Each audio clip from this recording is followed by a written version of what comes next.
Welcome to the Self-Help Coaching Podcast, where insights, attitudes, and methods for success get illuminated.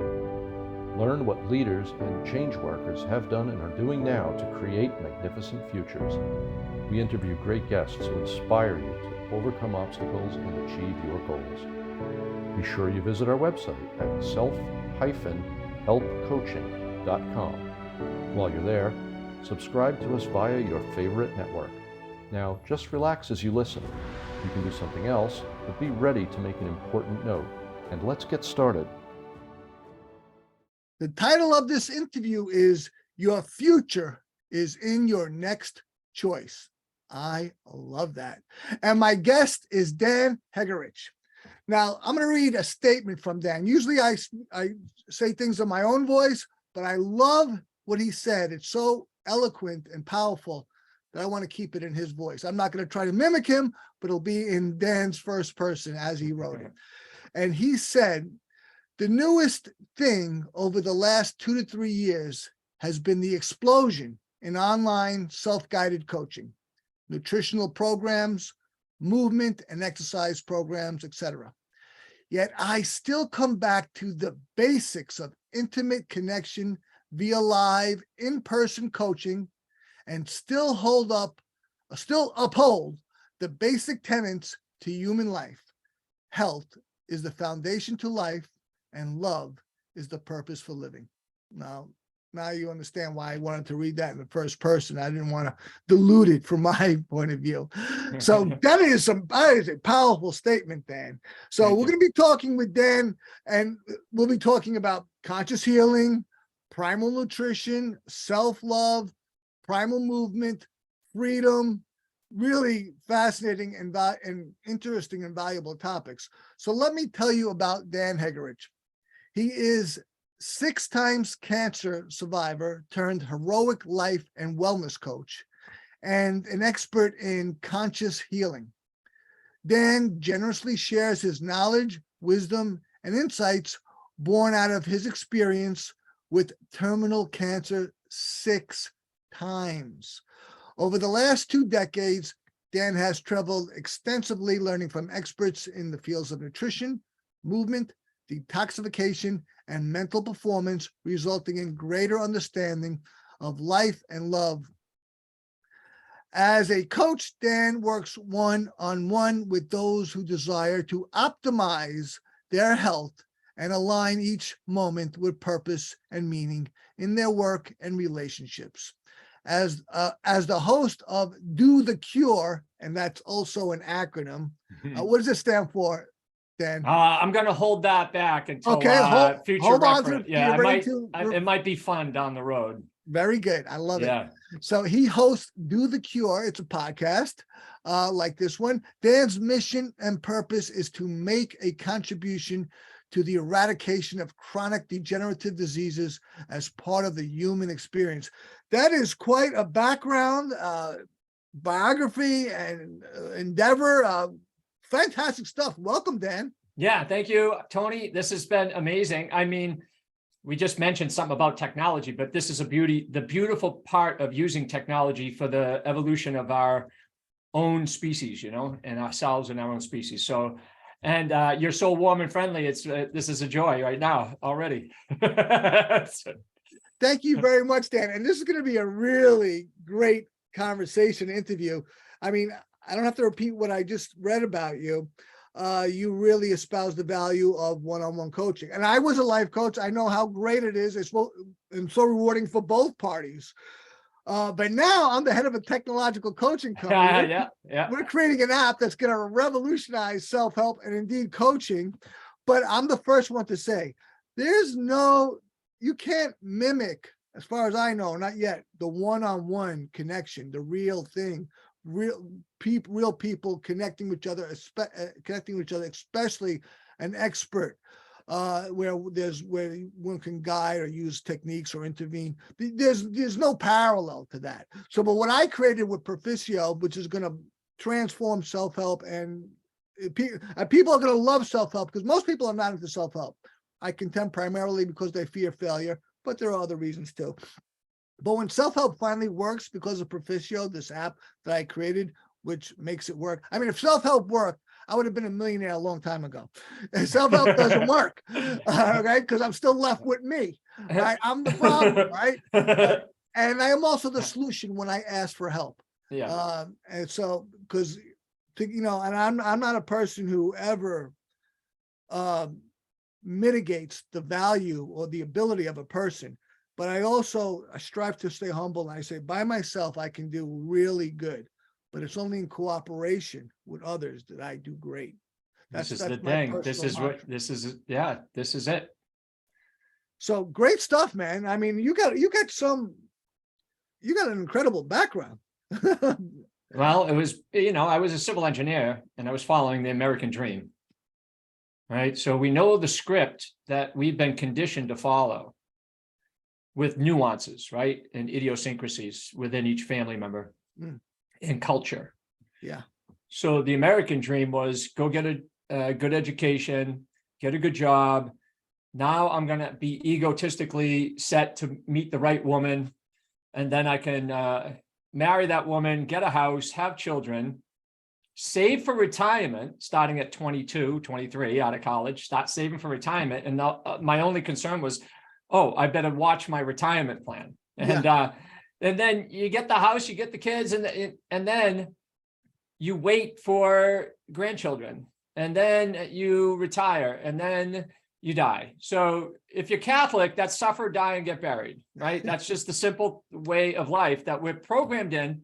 And cancer came into my life at 29 years old, and it it changed that program. It changed the script. And so, Tony, it came by with a question from my first oncologist. So I was in his office wondering, why am I so sick at 29 years old? And standing up behind his desk, we met eye to eye, we shook hands, and he had a question. Looking eye to eye, he said, Dan, how did such a young man such as yourself get into the business of cancer? So you could pull that apart, right? We could all, I mean, every single word in that, you could pull that apart. That's quite a framing. Right. So, and it was very casual, like we're having a conversation right now. It's just very casual. It wasn't something that felt scripted. And I took that question and turned it inward. And the interesting thing about our mind, if you ask the right questions, the mind will look for the answer. Okay. Even if you ask the wrong question, it'll look for the answer, right? So it doesn't. So I turned it inward. I said, Dan, how did you get here? And Tony, in real simple terms, I was living an ignorant and arrogant life. I was ignorant of my true self. And if you want to expand that, you could say I was ignorant. I was ignorant of the eternal self. So, I've got the bust of Julius Caesar coming in the video here. Yeah. So you realize you were ignorant and arrogant. Yeah, I was doing things I knew were not right. And I didn't know the things that I was doing wasn't in my best interest. So that's ignorance, right? Yes. Ignorance is I didn't know, so I'm forgiving myself. My parents made choices out of their ignorance and arrogance, right? So I have to forgive and allow myself to accept that they made those choices based on their essentially American script programming, based on a program. So they weren't really, their true self really wasn't present, because if your true self is present, we're all loving, happy, abundant, generous, prosperous, all those beautiful virtues that we all have. That's the true self, expressing that in all relationships. So I knew that I had some work to do, and really it came down to, I just have to be more aware so that awareness can bring out more choice. Let me stop you for a second, Dan. So you're saying that all the negative traits, characteristics, call them negative, right? Lying, whatever, right? That's not who the true self is. That's not the true self. That might be the ego, might be something else, but it's not the true self. Exactly. I'll put it this way. You know when you feel angry? Yes. So angry is an emotion that you're experiencing. It's real for you, but it's not the truth. Yes. Right? Why? Because anything that comes and goes and changes is not the truth. The truth remains the same. Okay. So anything that keeps changing and fluctuating, that to me is the lie. And essentially, I was already brought into the American script, which was, I am the body. I am the body mind, which is a lie. It's a straight up lie from the yogis, great saints, gurus, you name it, sages, shamans, they'll all tell you that you're eternal life in physical form. And so that's the real self, is eternal life. Anything else is a lie. Or if you're Toltec wisdom, they'll call that, it's a delusion. You're in the delusion. You're in the illusion of the phenomena of this physical plane of living. So ignorant and arrogant I was living. So now I said, I have to learn how to do right, how I've done wrong to myself and others. So that was my life syllabus, and it changed the script. So, by the way, so you mentioned Toltec. I believe Don Miguel Ruiz, who wrote the Four Agreements, has a Toltec ancestry, and that, you know, we look at these ancient civilizations or these older tribes or ethnicities. There's a lot of wisdom that has gotten buried over the years. I mean, and I think a lot more stuff that's valid today than what's covered up today or diluted today. Right now, for example, I'm studying Marcus Aurelius. Oh, you yeah. know, you know, and man, the stuff is so Yeah. profound, so dynamic and applicable. That's why I'm saying it's truth, because it remains. It's 2,000 years old, Right. right? And even probably older, right? So it's been refined to their time when the Stoics were in power. And when the Stoics were up against the legalists. So the Stoics were the philosophers for living an optimal life through virtue. Yeah. Right? So wisdom, self-control, self-mastery, you know, courage. You got to have gratitude and love and temperance. Yeah. All those things. So, but the legalists that were coming into power were threatened. So they had to say, no, human beings are actually dumb and stupid and cattle, and they don't know how to live. So we have to tell them how to live. And so now you come full circle 2,200 years ago or whatever. Now we're in a place where the legalists are in control, and the philosophers are trying to come back, like you and I. We're trying to come back to that virtuous life, not in the sense that I'm going to tell Tony what to do. I'm going to live it. You know, I live the virtue. I don't care what anyone else does. You know, I'm going to raise my awareness so my ignorance is softened. And then I'm going to live with more integrity so my arrogance is softened.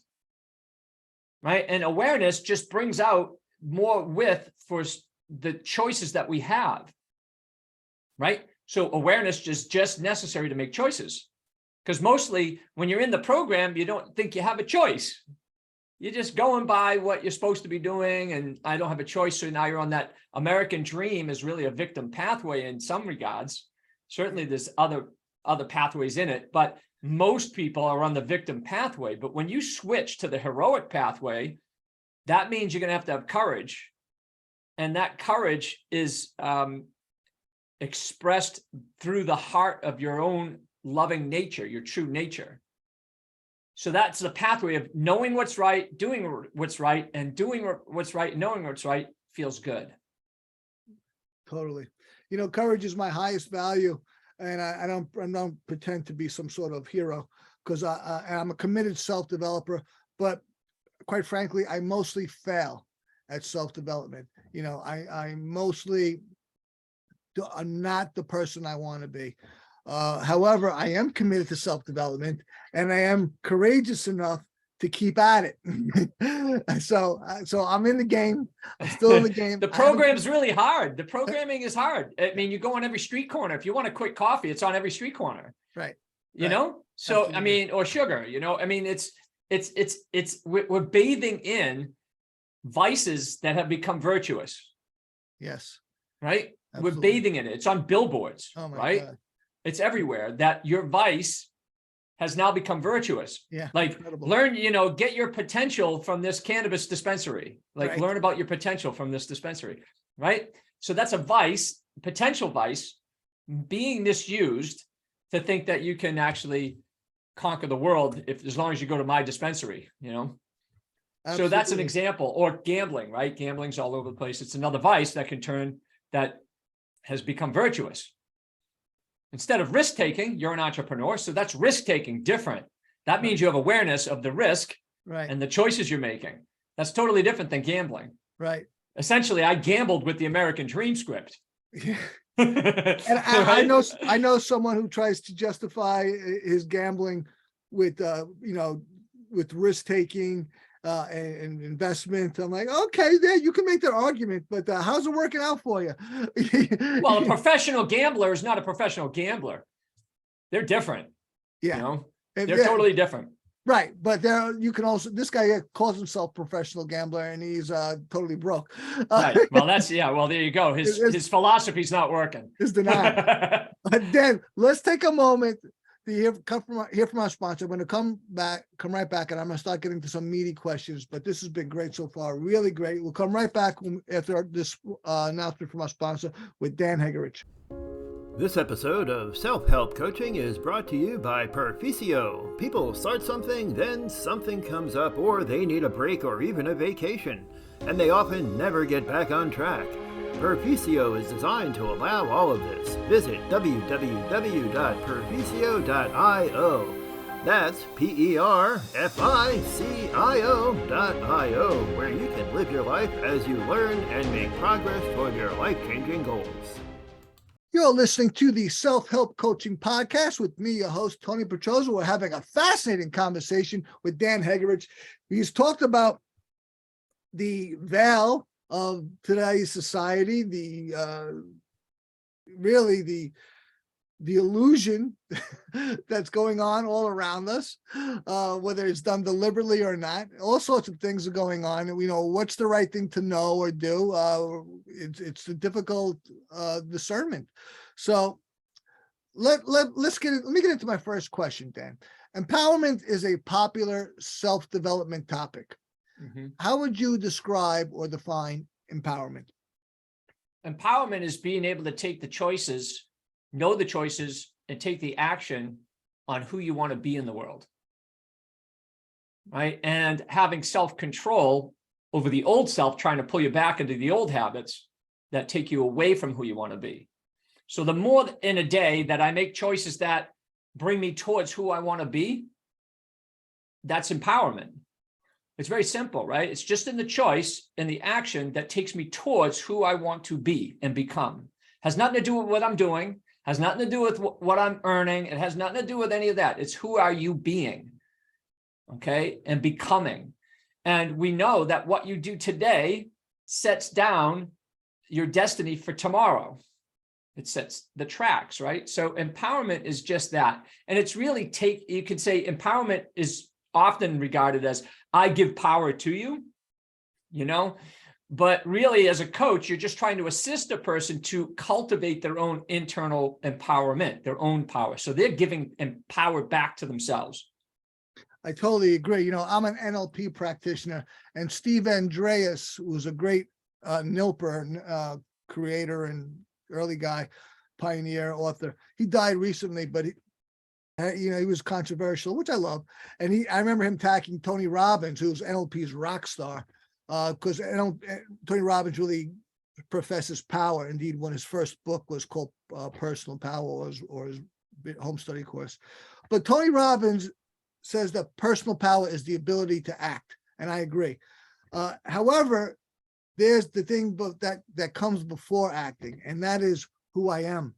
Yeah. You see, who I am, it dictates my ability to act. And act in a way that's not self-abusive, self-destructive, victimizing, because we're all making choices. Let's face it, everyone's making a choice. It doesn't mean that choice is in your best interest.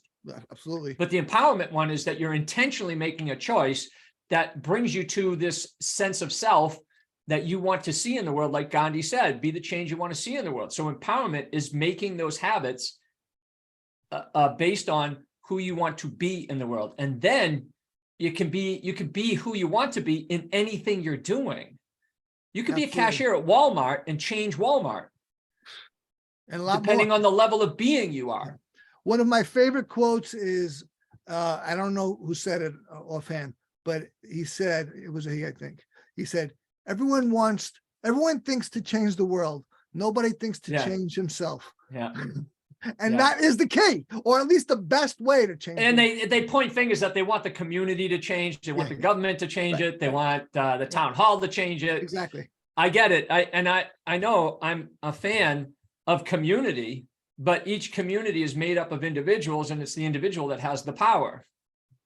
And then more individuals with power makes a community that has more power.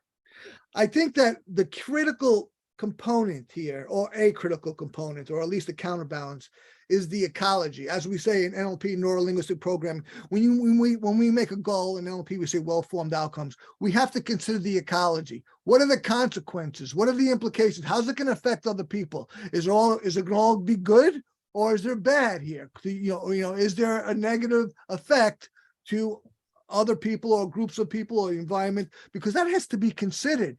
Because when I can make a decision on the goal that I want to pursue, or at least or how I pursue it, I better take that into account, because that will be true empowerment. Right. And that's exactly what the Toltec wisdom is that when husband and wife are getting to procreate, the way they prepare themselves, I think it's Native American and other cultures, they prepare their body, the temple, for the seed of inspiration to come in, a soul, and they make sure that the choices they're making will last 4 generations. They try to think 4 generations. Wow. Right. So I think that's a very powerful way to think about what you're eating right now in terms of, where is it going to go 4 generations when you're in that procreation phase. But so the whole idea right now in my life, because I had a chronic illness that was terminal at a young age, I flipped it up on its side, where I started the process of saying, wait, if cancer is a disease and that somebody holds that to be true, in this plane of living, we have to have the opposite statement true to uphold it. So what does that mean? Up and down, they support each other. All right. So if someone says cancer is a disease, that means the opposite must be true. Cancer is not a disease. Has to be upheld. But if you look at cancer as a disease, you'll look at it differently, usually through a microscope. If you look at cancer as not a disease, you'll look at it from a telescope, and you'll pull back and you'll look at the big picture of it. And you'll find out that cancer is not a disease. And in fact, so hold on, back up. So it's both a disease and not a disease at the same time? Yeah, based on your perception of how you want to look at the coin. Okay. Absolutely. And how you've been programmed. Like, who's told you that it's a disease? Yes, it's not expressing your optimal self. Yes, it's painful. Yes, it's this. Yes, it's that. But so isn't so many other things. There's a lot of things that fall into that, but they don't categorize it as a disease. Okay, so it's not necessarily a reframing, and it's not necessarily obtuse. This is being open-minded. I'm trying to understand this. That open-minded enough that you can realize that the way you see things is not the only way to see things. Yeah, fair enough. That's our ignorance, right? Playing at us. We got to be way more open-hearted and open-minded, right? But if I'm really invested in my ego sense of self, then I'll have a lot of defense mechanisms in place to keep me feel safe, right? Yep. Because the vulnerability of that sort of dissolving is really it's real. That dissolving of this sense of self of like, oh shit, now I got to tell the truth. But Tony, how can you question a truth if it was built on a lie? Right. That's where pain comes into play, right? Or love, ultimate, absolute love, the presence of a yogi, the presence of someone that could really help you. But usually it's pain that can help wake it up and say, wait, I'm gonna have to take an honest look. And that's what happened to me. There was this pain and this realization that my mortality was threatened. And so I had to be open-minded, open-hearted to start the process. But it took me 6 years and 6 cancers and a divorce to break down some of that ego. And that still wasn't enough. I still had to, once I got rid of my tumors on my own, I still had to travel and keep opening up a relationship with this something else that's inside of all of us. And so the pain 6 times was having cancer 6 times. That was the pain each time. And that woke you up, or at least alerted you to look at things closely, differently. Start taking things apart. And this like is the true. engineer, it really woke up the engineer, like take it apart, take things apart, like look at from a science point of view and try to be objective as much as I could. This resonates so true. And allow me to share for a moment, Dan. Today is November 17th. Tomorrow and I don't keep count here. I'm a recovered drug addict. Tomorrow is 22 or 23 years clean and sober for me. And what happened was I was trying to get sober, get clean, and not very successfully. And then I heard the news that my sister was killed by a drunk driver, who's my favorite person in the world. And that was what they say, my bottom. That was my bottom. But it didn't have anything to do with me. It was just the news of it. But it was so painful. Okay. It was so painful, the news, that it woke me up that to the truth about myself and how I was living. And I had tried, I rounded it off to 600 times that I quit using drugs, including society's favorite drug, alcohol. 8 years of trying to get clean and sober, right? Unsuccessfully, because it's a serious maladaptation. And then till I woke up to the truth of myself and how I was living. And then I asked for help, got the help. And asking for help is the true sign of greatness, or a true sign of greatness. Yeah. And then the truth is that, I'm a coach, I'm an NLP practitioner, entrepreneur, executive director, blah, blah, blah. The most profound thing I ever did was to get clean and sober, which was to help to thin the veil between the perpetual veil between my eyes and reality. Yeah. Yeah. And that comes back to one of the things that people ask when I'm coaching them. The first thing that everyone has to do on this path is get sober. Yeah. It doesn't, I don't care how you do it. You have to realize that you have to get rid of the techniques that you've been using for your survival. I mean, it's really just a technique to survive. It's a strategy. It's not a healthy strategy, but it is a strategy for your survival. And then you're going to have to come in contact with all those choices you made when you were under the influence and delusional, and you'll come right back to those choices. But now you have to do it with an empowered person. You have to access the empowerment to say no and yes. Like, Tony, it's really get your yeses and nos right. I need to say yes to something, which means I'll say no to something else automatically. If I say no to something, I'm saying yes to something else.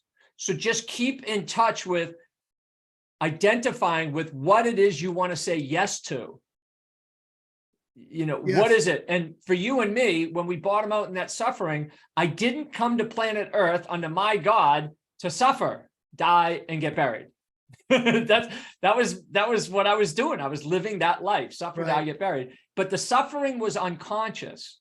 And that's what drinking and drugs and things like that, it pushes it deeper unconsciously, your own suffering. That's what it is. Now, on the heroic path and conscious healing, you have to uncover all those ways you are unconsciously suffering and consciously suffer. You have to enter the pain. Absolutely. You have to enter the pain with a good mentor or coach and a good community that represents who you want to be in the world. Yep. So we both experienced that bottoming, and coming out of it, you're still human. You still have this human conditioning, but you have something else calling us forward, which I call it this conscious self, this something else, this, what Stephen Harrison writes in Being One. He says that there is this experience that you have as being conscious of consciousness. Yes. Okay. Yes. Right. Now, the next trick is to be conscious as consciousness. My mind's going like this. Yes, conscious as consciousness. Two different things. That's in light. That's the nirvana. That's the holy grail. That's the sunam bonum. That's the point where you say, I don't have a soul. I am soul because I know it. You know how people say, oh, my soul told me to do this. My soul told me to do that. Well, that's a separation.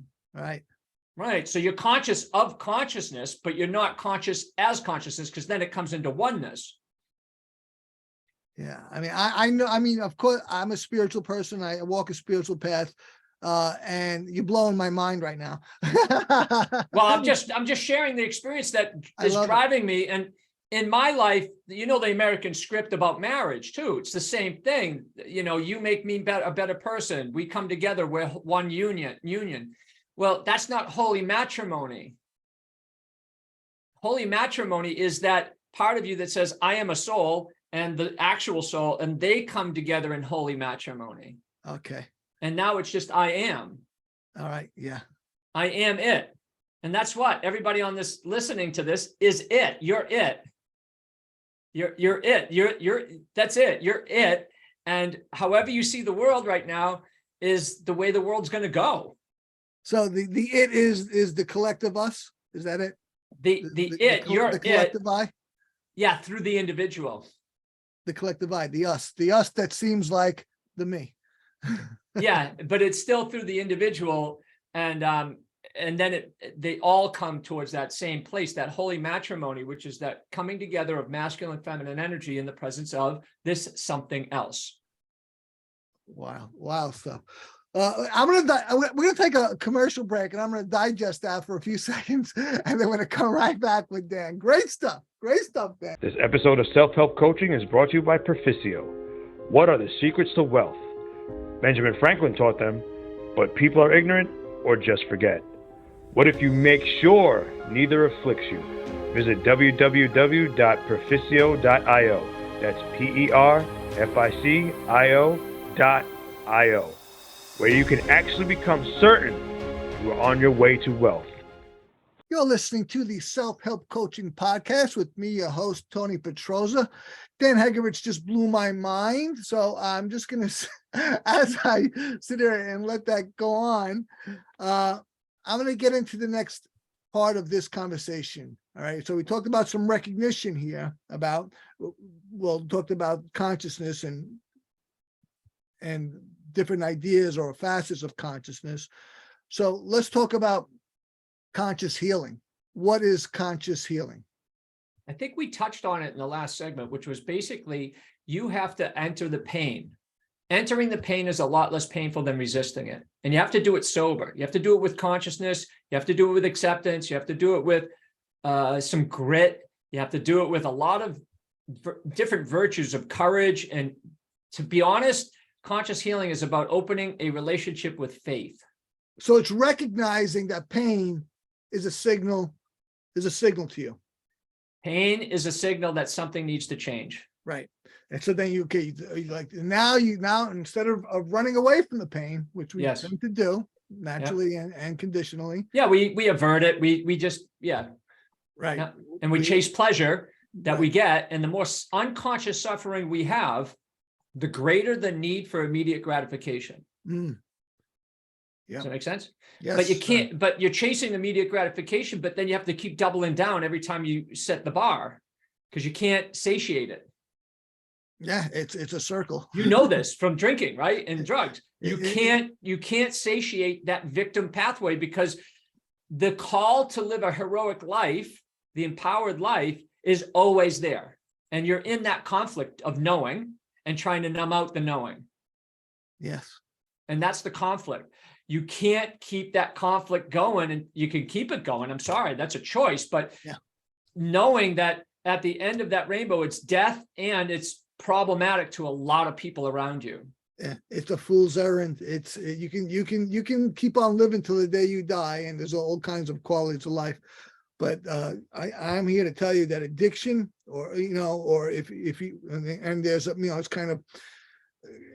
kind of a cliche, but the first symptom of addiction is this denial. But just look at your life. Is your life the way you want it? And if the answer is yes, then go to the next question. Is it exactly the way you want it? All right. And if it's not, then some deeper questions may be it may be time for them. Or it's just time to move on because some people just won't wake up. Let's face it. I'm not being harsh. I'm being real. Yeah. Just have to move on. Like, I think it was Christ that said forget the walking dead. Move on to somebody that really is reaching their hand up for help. Yeah. And help them. And that will change society for the better. So conscious healing can be done in any manner. I can use movement therapy, exercise. You could use nutrition. I'm starting up a intro to food mastery as a portal to freedom through conscious healing. Wow. Just food. Yeah. Right. I understand you're very much on the food side. That is an important part of your program and your wellness. Yeah. Nutrition and movement are the two strands. If you think about it, nourishment, you need to be nourished in order to move in a certain way. Right. Right. And today's diet, what we think of as diet, and I don't mean, restriction of food to lose weight. I'm talking about what people generally consume, is a very suspicious or questionable. It's programmed in. If you don't choose it, it's programmed in. Yeah. And you eat because you can, you eat because of you feel obligated, you eat because of this and that. But one thing you don't do is you don't eat because you're hungry, which is really what we're supposed to do. Right. And we've lost the message of when am I really hungry? Yes. And so what are you really hungry for that you're using food to stuff down? Right. And hide. Yes. It's another form. It's a major addiction. Right. And society is fatter by far than ever before. It seems to me that ever before. Well, this is the addiction of separation. It's not the addiction to the food. It's not the addiction. It's the addiction of that. It's the addiction to the suffering. Yes. Because when you keep eating the way you do, you create more suffering for yourself, Right. which means that you have to keep going. Mm. So you're addicted to suffering because your God says this is what you're supposed to be doing. I think you might want to change your philosophy of who your God is. Yeah. Or change your God entirely. Yeah. Change the whole thing. Right. And create a God, like create one for yourself. Right. Create one that works for you. And I did. I created one in a sense. I mean, it was Christ, Buddha. Those are people that philosophies that I really followed because it seemed like I was living that, and then I found their information and I really followed it. So I concur. It was sort of the ego was delusional about that stuff. And then when I started waking up, that stuff made sense and I experienced it. So that's why I said health is the foundation to life. I mean, let's face it. What is more important than your health? Ask an unhealthy person. Yeah. What's the most important to the foundation? But we know that if you had a baby or a child, that the thing that you want is that child to be healthy. You don't care who it's going to be in the world. Right. You want it to be healthy. So at the beginning, health is the foundation. And then you want that child to be loving. So love is the purpose. Now, how you go about finding that and doing that and being that is up to you. That's the freedom you have. Wow, that's great. That's why health is freedom. Health is freedom, just like financial health can be freedom. And I'm not talking about the amount of money. I'm talking about the relationship with money. It's very logical. When you free yourself from any parasitic notions to that, it's a very logical consideration. And that's why they have in your work, the neuro-linguistic programming, think of this. Society is on course for its own demise because there's a program that says disease is inevitable and out of your control. Yep. That's a program. This program. Yep. And because it's happening to everyone, we have normalized it. Yeah. My girlfriend, she always tries to persuade me to take this drug or that, or, go see a doctor. And I'm not totally against drugs or doctors. I just like to reserve those for the last resort section. Well, that's like going to the casino. You're gambling. Yeah. You're gambling. Right. And I believe in homeopathy. I believe in self-healing. I believe in spiritual connection. Yeah. Not Christian Science where I'm not going to take a drug. I just strive to do things naturally and not put something in my body that is best that it doesn't need, then you can have strategies. If you do need medicine or medical intervention, you can have strategies for the repair that the damage does. Absolutely. Remember, side effects is not a side effect. Side effect is damage and toxicity. Yes. Well Come on, gang. Sir. It's not a friggin' side effect. They just softened it, Well said. You cut it out. It's a toxic, it's something that the body's rejecting and creating damage. And so you're gonna have to repair the damage that they're doing. Right. Everything has a price. If you're going to take a drug, it's going to have a price to it, and it may be not the price that you were aware of or intended. So let's get into some specific health stuff. All right. Yeah. What are the 7 elements to optimize health and healing? 7 elements. So even this is kind of Toltec wisdom, but it's also or Native American, we are made up of the earth, water, air, and fire. Those are the elements of nature, and they are inherently us, earth, water, air, and fire. Yes. They show up as the earth element shows up as digestive system. So everybody will say your digestion has to be right. And digestion from mouth to anus is the microbial community. The microbes. It's all about parasites, bacteria, virus, fungus, all those living guys in harmony inside of us are all there to help us. Okay. Wow. They are not here to harm us at all if they're from nature. If they're from nature, they're here to wake us up to live a consciously healing life. Wow. So you're saying there's a true harmony that is the truth of things, going down to the not just microscopic, maybe even molecular level. All right. And when we have problems, it's some sort of misunderstanding. Yeah, I'm living an ignorant and arrogant life. It's just that simple. I hate to say it. In its simplicity, it's complicated. And you might be addicted to your complications. Oh, yeah, sure. So I need a complicated solution. So you keep the problem alive. But the simplicity is I'm living ignorant and arrogant of my earth element, of the microbial community on my skin, in my body, in my cells, and they are there to help us. Okay? The germs and the germ theory is the same thing as what I said earlier about cancer as a disease. It's saying germs cause illness, but the other statement has to be true. Germs don't cause illness. It's the sickness of the person that causes the germs to get aroused. Wow. It's the sickness of the person. Cancer, same thing. Cancer is not a disease.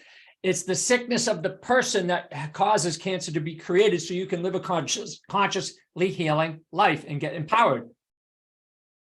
So the water element refers to your circulatory system, and the circulatory system is not just the blood, it's the lymphatic, it's the cerebral spinal fluids, it's your tears, you got to cry, you got to have a relationship with the oceans, the water, the lakes, drinking water, hydration, it's circulation.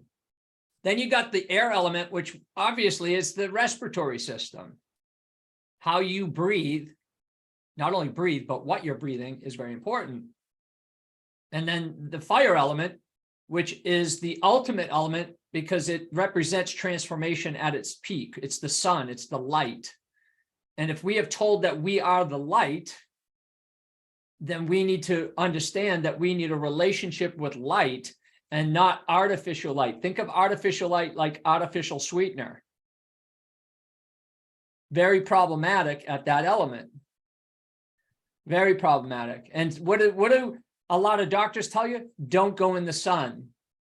Put sunscreen on. Put sunglasses on. Hide from the light.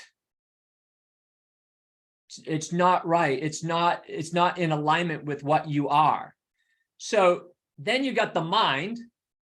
And the mind, I just sort of broke out. Okay. I mean, everything you said to me resonates as I'm not going to say powerful truth, as the truth or truthful. Let me say that. Okay. Let's say there's truthful. And it was inspirational. It was awesome. However, the last thing you said was about, okay, we get all these warnings and admonishments about the dangers of the sun and UV, sun, lotions and skin cancer.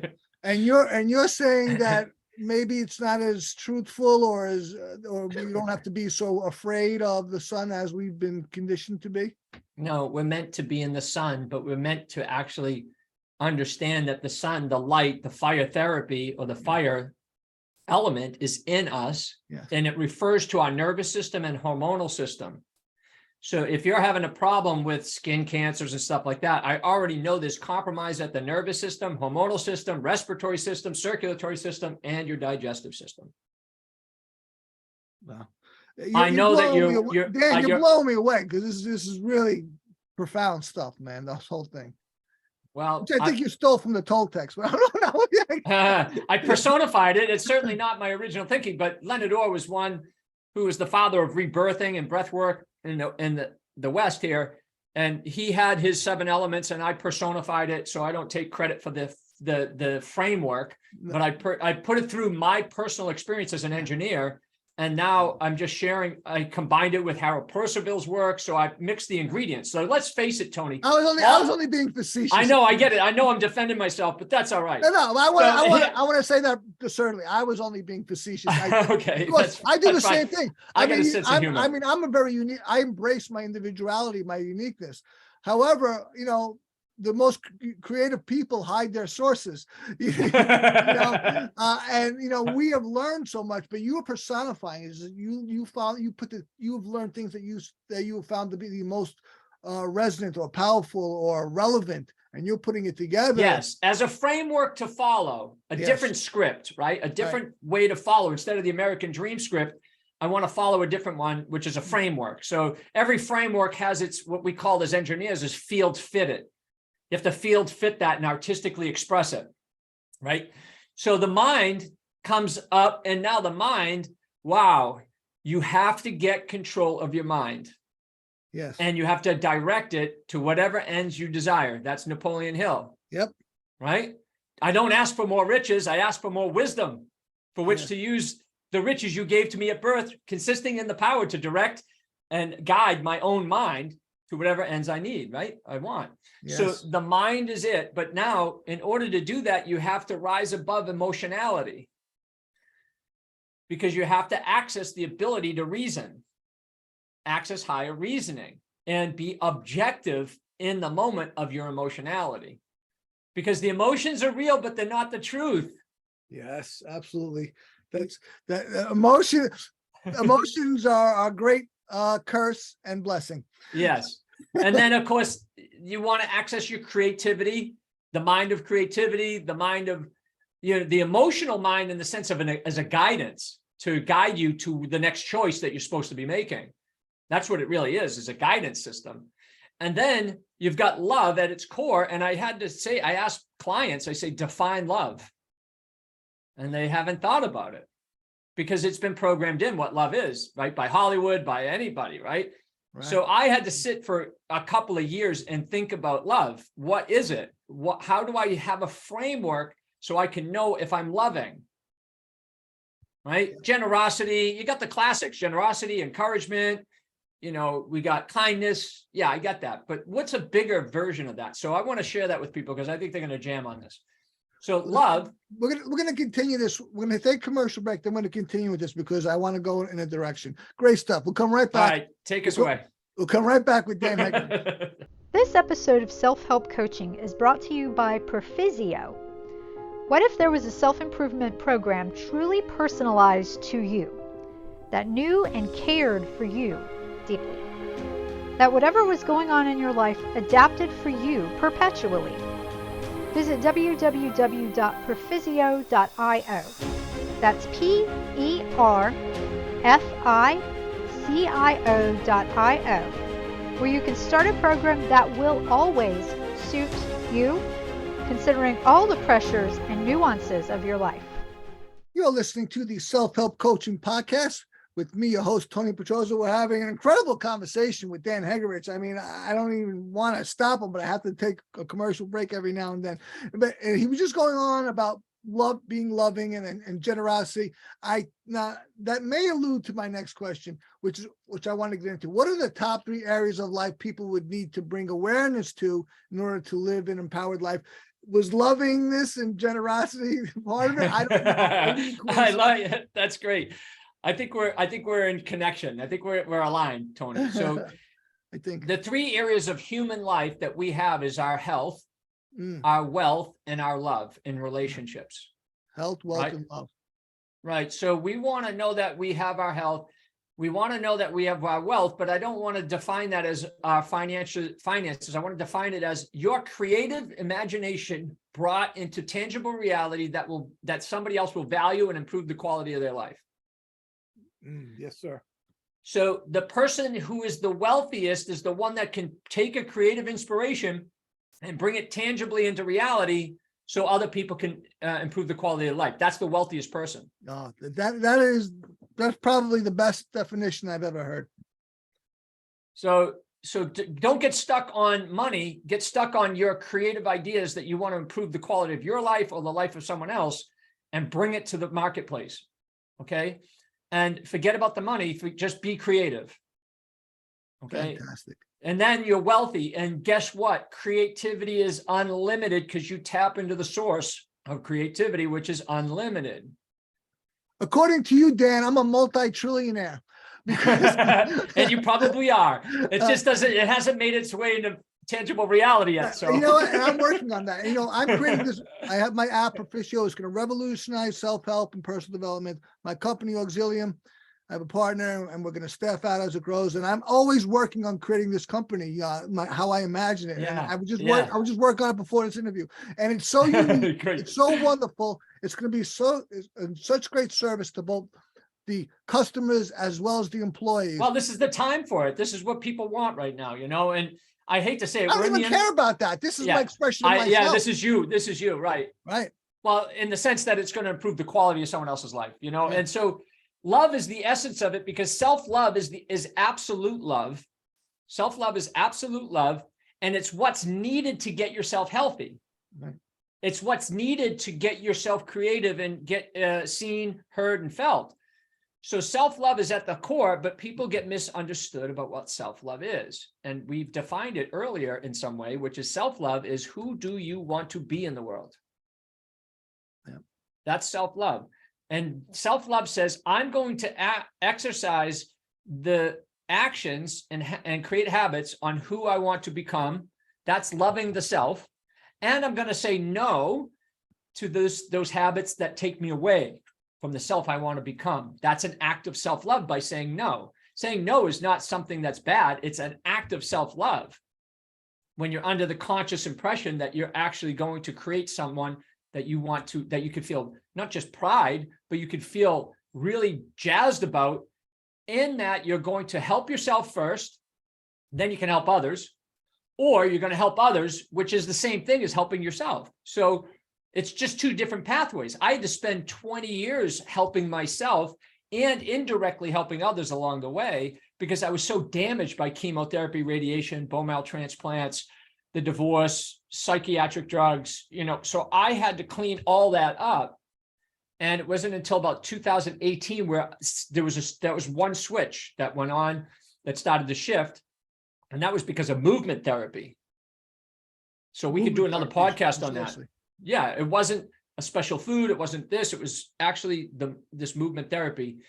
And was it we like, could do another Feldenkrais? You know Feldenkrais? I do. No, this was actually just, all right. This was just, I got measured by the Colorado Sports Medical Center in Human Performance in Colorado. I got myself mitochondria tested. And Dr. San Milan, who was given the test, said, Dan, you're not healthy at the cellular level. Your mitochondria are atrophied. You don't have a lot of mitochondria. So that's why you don't have a lot of energy production. So you need to do 45 minutes of cardiovascular exercise at a certain heart rate, which was 122 beats per minute, which is nothing. It's very low. Oh, that's low. It's very low. Yeah. Consider your heart rate's at 80. So it's, 75. It was very low. And so I had to do slow, low, and long training, which was the opposite of my personality. So it was very meditative, humbling, painful in a psychological way. It was 100% mental all the way. And the first time I did it, I go, this is what I need, because it's so painful mentally. Yeah. To slow down. Yeah. To slow down. And he caught it just through exercise. And so I had to train 4 days a week, and then 10% of that I could do in a certain other zone level. So, and start to stretch and strengthen the mitochondria. He was, in 1 year, I shifted it. That was another big shift in slowing down the mind. Yeah, you could do it with other various Feldenkrais. You can do with Qigong, Tai Chi, yoga, any of those Eastern philosophies of slowing down so you could bring what? More awareness into your body. Wow. And then you could feel all the compensations that you make just to move your body. And when you work those compensations out, your body becomes more aligned and you feel good about life in your body. I've been so negligent about that. Of course, I realize that, but I don't realize it truly, because if I realize it truly, I would be doing it. Right? I realize the part enough. I'm like, yeah, I want to do yoga or Feldenkrais, and what have I done? Sit on the chair and put on the TV. I've been so negligent lately. It's shameful, but it's obviously extremely common. But and it's not your zone of genius. Yeah. Like your zone of genius is this baby that you're trying to birth, right? Oh my God. That's your zone of genius. So that obviously transform the world. Obviously, it's you work hard on that and then you want to relax, but then it's like, oh shit, I got this other part of me that needs my love and attention. Man, you really articulated it. It's true. It's true. I mean, it's very difficult to be this perfect self, and might be just a fool's errand in the first place. But there are fortes or great strengths or great, I am a visionary. I don't say that with any self-aggrandizement. I'm creating this, I've created the app and we're striving to bring it to market. And it would have done it years ago. We were undercapitalized and I could have got capital different ways, but I didn't want to do it in a way that's typical. But I think it's really going to transform the world, because my mission is to help people achieve their mission. Yeah, of course. Right. Of course. Yeah. And that's the greatest mission in the world. It is. With that mission, how could I become anything but a multi-trillionaire? Well, in the heart sense, and again, since I have a vision of what would life be like if we weren't so concerned about chronic degenerative diseases and all the people that die early or young and because of it, or even in their later lives where they're dying longer. People aren't living longer, they're dying longer, right? And they're patched up and stuff like that. So they're just a commodity, and so people just keep them alive just to make them a commodity. So my mission is to make a difference in that we can eradicate chronic degenerative disease as part of the human experience. But in the mission part, the mission is not as hard as one thinks. It's just, what can I do to make you healthier, wealthier, and more loving today than you were yesterday? How can I coach you to just do what you need? Because it's not a goal, it's a process. So you could set the goal, but that's a lag measure. You want to lead it with the process of what can I focus on and what's in my control right now, the serenity prayer. What can I do right now to go to the goal and let go of the goal? And then just do the process and win the day, win today. That's all you need to focus on. Wow stuff. You know what? I'm going to have a final commercial break now, because we're coming to the unfortunate last segment with you. It's been so packed with so much stuff, and there's been no one linear road, because one thing has led to another. Not, tangentially, but it's all related. That's what we're in the sandbox, just creating. Right. And it's great stuff. So let's take our final break, Okay. and we'll come right back with Dan Hegerich.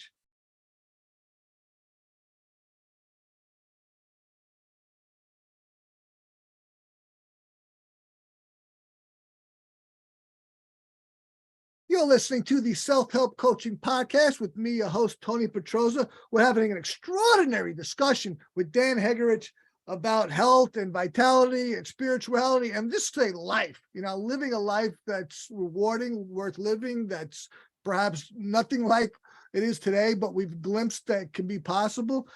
And let's go back to one of the original things that impress people about you is how you survived cancer 6 times. You've already alluded to it and touched on it in a number of ways. But you have a very interesting perspective on cancer. Can you share your experience with cancer 6 times, and perhaps how you navigated the challenges to overcome cancer 6 times? Well, I think in the beginning I was married, and so I was really holding on to my wife was the lifeline in some regards unconsciously. So what does that mean? It means that if you go to battle, if you're a real soldier and you go to battle and you take a picture of your wife, you take a picture of your girlfriend, your mother, whatever, if you get hit and you're down and you're dying, you know what they're going to say to their comrade is, just tell my wife I love her. Because they're holding love as their fuel, consciously or unconsciously. Okay. But in their dying days, if they have a last breath, that's probably what's going to come out. Tell my family I love them. Tell my brother I love them. Tell someone I love them, you know? And that was what was carrying me through a lot of these processes. Now, at one point, the bone marrow transplant failed.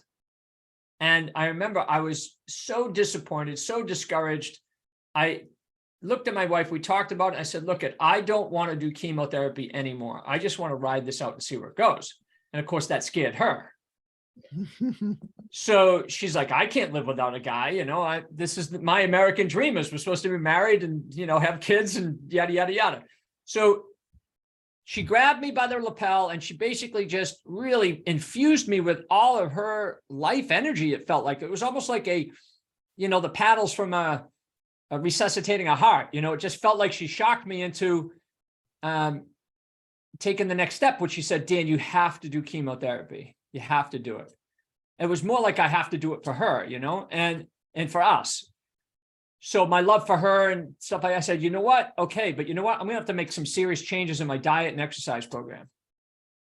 Okay. And so that was the time that I started to change into realizing I have to really stop this cockiness, you know, this ego, cockiness, competitiveness. And I had to stop becoming creative and really dive into diet and exercise, which now has turned into nutrition and movement, because everyone's on a diet, but it doesn't mean it's nourishing. Yep. Right. And so, and everyone's moving or exercising, but that doesn't mean the exercise is nourishing either.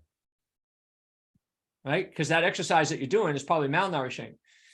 So it's giving you what your ego wants. Why do you say that? I mean, why do you say it's probably malnourishing? Because if a person goes in there hormonally and neurologically depleted, they can probably take on exercises that are hormonally and neurologically depleting them. Right. Or they're not addressing their earth element with the structure of the primal movement patterns that they need to realign with for survival. You have to have a greater understanding or insight than to do things blindly. Yes. Yeah. You're gambling. Right. Right. So fast forward, my wife left the marriage for another guy. And that was when I went into psychosis. I triggered a bipolar episode. And that was nice of her. Well, in essence, and you know, at the time, again, entering the pain is a lot less painful than resisting it. So I asked the question, why am I suffering for her choices? That means I'm trying to take control of her choices, number one. Number two, the answer came because if you ask a question, the mind can go and answer the question. So the answer was because you're unhappy. And you have always been unhappy. It's unconscious unhappiness where you put responsibility on her to be responsible for your unhappiness unconsciously. Secondly, you put your happiness in her and not in you, not knowing who you are. So you were just doing it because you needed to get approval from someone outside of you. So that said, essentially, happiness is in the people, places, and things of this world. And that's a lie. Hard truth. And that's a lie. And that's a big lie. So I dove in and it started to lighten up. And I just said, oh, I have to learn how to be happy for who I want to be in the world. But I didn't know anything about that. I didn't really understand it. So it was still rocky. And I wound up in a suicide. I was in a suicide attempt at a gun club. And in the gun club, I had a conversation going on where I was like, oh, you're too much of a pussy. You can't pull the trigger on yourself. And I'm like, I'll show you. It's like all that like teenage shit that was going on when you were friends. You know, it's like, you're a pussy, you're bad. You know, you can't do it. So this was going back and forth to the point where I remember putting the gun in my mouth. And that was a Mel Gibson moment in the Lethal Weapon movies where his wife committed suicide or got killed by some mobsters. And he was in love with her. So he was suffering. And he put the gun in his mouth and he didn't pull the trigger. So I was like, oh shit, you know what? I've survived cancer 5 times so far. I'll probably survive this worse. And then it'll make everybody else's life miserable, right? I better not do it this way. And so I put it behind the lump of knowledge, behind the back of the neck here, the head, right up there. Because I know if you shoot the medulla oblongata, you shut the body off completely. There's no mess. So you're dead instantly. So I put the gun there and then all of a sudden there's a third part of me that came in and said, hey, Dan, if you two are going to argue, why don't you just take a shot at the target? If you two are just pussyfooting around here, just take a shot at the target. So I said, good idea. So I aimed at the target so profoundly. I came into the present moment and the target just grew and it filled the room. I literally went into a holograph. It was nothing else was there except for a target, me, and aiming. And this conscious something came in. Giggling, laughing, no pain, no history, no cancer, no wife lost, nothing. Just an intelligence of joy. And I shot all the bullets out. I took the thing back, and here's another paradox that people will have to learn. This gun just saved my life. So you're at a shooting range. You Yep. had this whole experience, Yep. a holographic experience. Then you emptied the rounds down range. Yep. I don't know if you hit targets or not, but then, but by the end of that, you had a transformational experience. Another awakening. Just another one to crack the ego a little bit more. Guns don't kill people. It's the suffering of people that kill people. Yes. Okay, so it's not the gun, but this is the irony that this gun just saved my soul in some way. Yeah. So I put it down, I went home, and I had 2 days of just really wonderful experience. But then I came back into Kansas and I didn't have anyone to share this with. I had no grounding for that experience. And so it led me to more psychosis. In other words, the polarity got bigger. Like the reality of where I was living in human reality got bigger. And I went into the psychiatric ward and I said, look, I need to learn how to self-love myself. I just had this experience and I need to learn to love that part of me that showed up there. And they just said, that's your mental illness talking. And I felt so societally rejected that the anger came up, that they could not hear, listen, and see me. They couldn't feel anything about my vibe, didn't understand my story. And all they wanted to do was medicate. And I got so angry, but I still had such emotional illiteracy. I didn't know how to express it healthy. So it just imploded. And while I was in lockdown in the psychiatric ward, the tumors came back raging. So 2 days later, I have this terminal cancer back, and I'm like, oh shit, this is personal now. That's when I knew I had to leave and let God. I had to leave that. I had to get out of that fear-based model, that victim model, that you don't know what you're talking about. We're going to take care of you. And they don't have the heart or the open-mindedness to listen to their patients. So I found my way out. I acted my way out, got out of there in 7 days, had the tumors raging. And the doctors were like, the oncologists were like, well, we'll try to get some monoclonal antibodies. We'll do that. I'm like, you know what? I'm going to take care of this. I'm going to do this. This is it. And I went home, and sure enough, I started to download information from when I was an engineer, and I started to apply it. That's how we got the earth element is related to the microbial world, et cetera, et cetera. And the circulatory system is the water of the earth, right? And so I started to put it together, started applying this philosophy, and in 5 months, I got rid of the tumors. Wow. Yeah. So, and that's 22 years ago. So have you been cancer free for 22 years? Right. Wow. Well, same thing. Remember I mentioned about addiction? Yeah. So I told you we were totally aligned. Yeah. Yeah. It's the same thing. And so that's the story of cancer. And then I had to repair and rejuvenate the human body because of the damage. And that took me a long time, and a lot of discouragement, and a lot of obstacles, and a lot of bartering, and a lot of, where am I going to pay? How am I going to pay for this and that? And, and I was surviving, but I was also thriving in the sense that I had a self-love, a self that I wanted to create for the world. wow. It's incredible. The whole story, everything you shared with me in this conversation has just been either remarkable or incredible. This is great stuff, man. Wow. Unfortunately, we're at the end. Do you have any final remarks for the audience? I'm going to just close it with what we started with. Health is the foundation to life. Love is the purpose for living. And miracles don't just happen. They are created. And you are the creator. I love it.